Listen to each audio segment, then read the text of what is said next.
The old city of Jerusalem, one of the most iconic and beautiful sights in the entire world. This is the old city, and we can clearly see at the far distance, we can see the Mount of Olives. We can see the Hebrew University, the churches on the Mount of Olives. We can see the city itself with the Holy Sepulchre Church, the Dome of the Rock on the Temple Mount, and many more sights. I'm standing now at the top of the Tower of David, at the entrance to the old city from the west, next to Jaffa Gate. Now, the name is a bit misleading. This place has nothing to do with the historical King David. It's just a tradition. There's a big tower here, which was actually built by King Herod many years, about 1,000 years after the time of David. But it was nicknamed the Tower of David in later times. At this place, there was always a fortification for the last 2,700 years, since the middle of the First Temple period through the Second Temple period, the Byzantine, the Muslim era, the Crusaders, the Turks. Always this site is fortified. But during the time of the Crusaders, in the 12th century, this place is not just a place, it is the palace of the king. And it is also a large fortress. When we look at the old city of Jerusalem from here, we can clearly see how Crusader Jerusalem looked like, because not too many things changed since then. The walls that we see surrounding the old city today are indeed Ottoman, they're Turkish, they're from the 16th century. But the path, the contours of the old city are roughly the same as they were in the 12th century under the Crusaders. Many of the streets that we walk in today actually existed 800 years ago in the time of the Crusaders. The churches that we see today, many of them stood back then 800 years ago. So when you look at the old city today, you basically have a glimpse at Jerusalem of the Crusaders. But how exactly did the city look like in the Crusader period? Well, when one considers the city of Jerusalem during the Crusades in the 12th century, say, between 1099 to 1187, the focal point of the city would always be the Holy Sepulchre Church. Next to the Holy Sepulchre Church was the quarter of the Patriarch of Jerusalem, or the Catholic Latin Patriarch of Jerusalem, because Jerusalem at the time was only Catholic, so all the best jobs were given to the Catholics. The local Orthodox churches were basically pushed aside. So he had a quarter of his own next to the Holy Sepulchre Church. Opposite the Holy Sepulchre Church would be the quarter of the Hospitaller Order. The Hospitallers, as you perhaps recall from our lectures, are a military order of monks, along with the Templars and the rest of the military orders, and they resided opposite the Holy Sepulchre Church. They had a large hospital over there. Some remains of that hospital can still be seen today. A bit to the north of the Temple Mount, you'd be able to see in the Crusader period a neighborhood called Judearia. Now, Judearia in Latin, this is the lingua franca, this is the international language used by the Crusaders at the time. Judearia means the neighborhood of the Jews. Now, that is quite odd, because we know that there were no Jews living, well, at least not at that area, in the Crusader period. For some time, by the end of the Crusader period, some Jews lived next to the Tower of David, but certainly there were no Jews in Jerusalem during most of the 12th century, and certainly not north of the Temple Mount. So why Judearia? We believe that this was the old Jewish quarter, the quarter that Jews lived in before the Crusader sack of the city of Jerusalem and the massacre of the Jews who lived here. We know also that during the Crusader period, in the Judearia quarter, there were Christians living there. The Oriental Christians, Syriacs and others lived over there. So certainly not the Jews. On the Temple Mount, there were two main structures at the time, and we'll refer to that when we visit the Temple Mount. One of them is Templum Domini, the Temple of the Lord, today the Dome of the Rock, and the other one is the Al-Aqsa Mosque, which was turned into Templum Solomonis, the temple of King Solomon.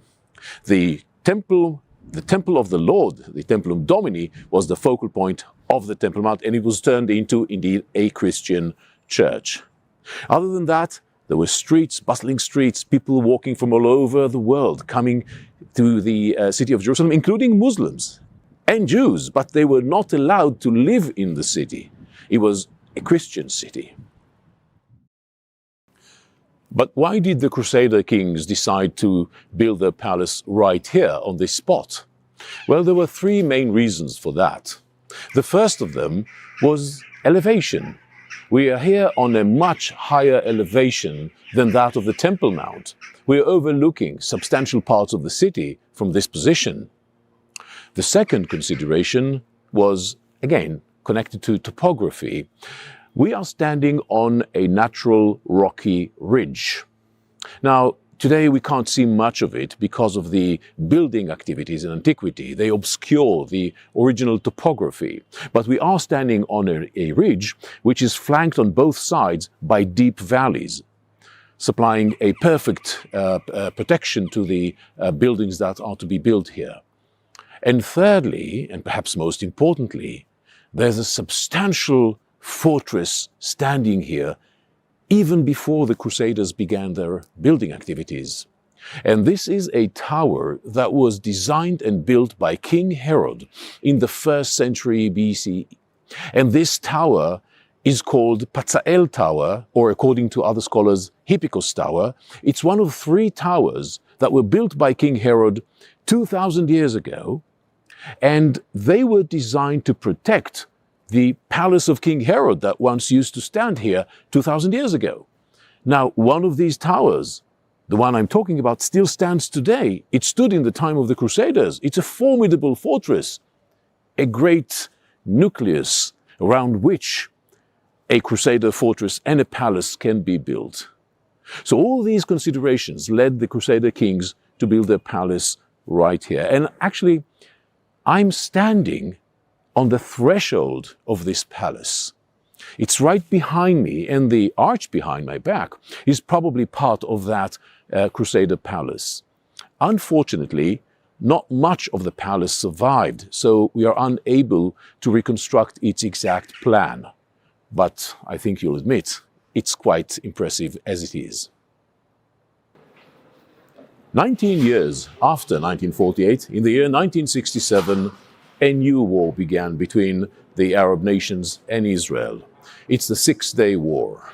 During that war, Israel returned to the holy site of the Old City, and especially to the Jewish quarter. Now, the Jewish quarter was in ruins, basically. It had to be rebuilt, and many houses had to be demolished to enable the rebuilding. During that time, the government of Israel decided to try to excavate and reveal the past of the Jewish quarter, something which was totally impossible before that when people lived here. And as a result, we now have the past of the Jewish quarter right in front of us. Pillars from the Byzantine period, houses from the Mamluk period, a wall from the First Temple period, another wall from the Second Temple period. The entire history of Jerusalem can be viewed today when we walk on the streets of the Jewish quarter.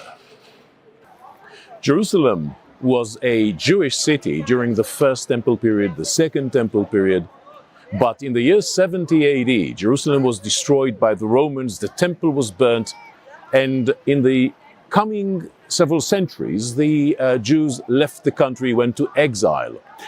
But they returned.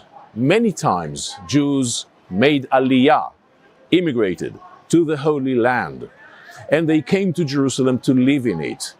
So for the most part, there's a Jewish continuation, a Jewish settlement in Jerusalem, though from time to time Jews are banned from residing in Jerusalem, such as in the Crusader period. However, the Jewish quarter or the Jewish neighborhood in Jerusalem was never on the same place. It always moved from one place to another.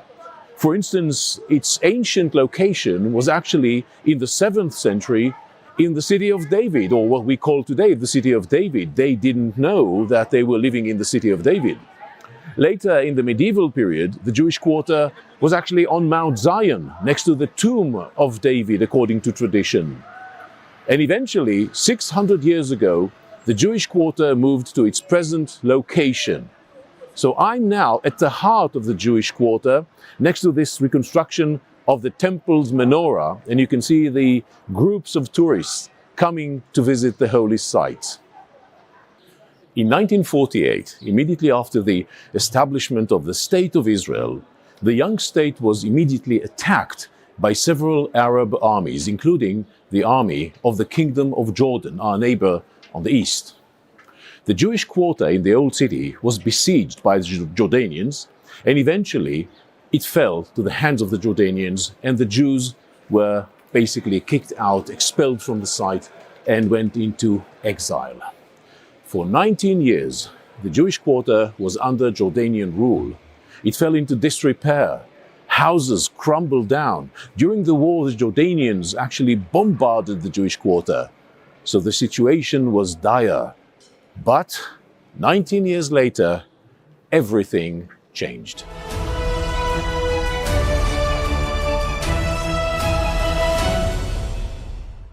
Right here, next to the flight of steps leading from the Jewish quarter where we are, down to the Wailing Wall, to the Western Wall, right here, an unexpected find was excavated by the Israeli archaeologists immediately after 1967. It's a huge compound built by the Crusaders. It included a church.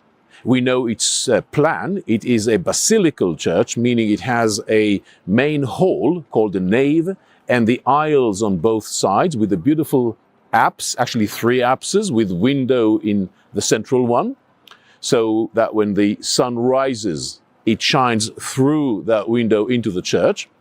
Next to the church, dwellings for the monks, and in addition, the 2 large halls. Right behind me, there's the lower one, and we are on the surface of the upper one. These halls were probably part of a Crusader inn in the 12th century. How do I know that?